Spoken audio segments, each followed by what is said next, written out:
एक बार एक नदी के किनारे एक केकड़ा जा रहा था, तो उसी के पास में एक संत टहल रहे थे।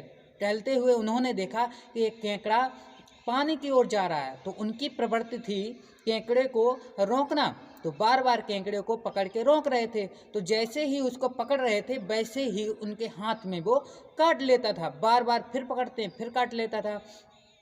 ये सब करते हुए एक तीसरे व्यक्ति ने देखा कि कितना बड़ा मूर्ख है कि जब केकड़ा उसको खा रहा है तो क्यों पकड़ रहा है, उसको छोड़ दे, जहाँ जाना है जाने दे। लेकिन नहीं, संत बार बार उसको जल से पकड़ के बाहर की ओर ला रहा था। तब उसने व्यक्ति ने कहा कि संत के पास गया और कहा कि आप इतने मतलब विद्वान लगते हो, एक संत हो, तो आप इतने मूर्ख हो, जब वो पानी की तरफ जा रहा है तो आप उसे बार बार पानी से खींच करके सूखे में क्यों ला रहे हो। तो संत ने कहा कि हमारा काम लोगों को बचाना होता है, लोगों को सही रास्ता दिखानी होती है। अगर वो देखना चाहें तो सही, उसका काम है काटना और मेरा काम है बचाना। तो मैं बचाने का काम कर रहा हूँ और वो काटने का काम कर रहा है।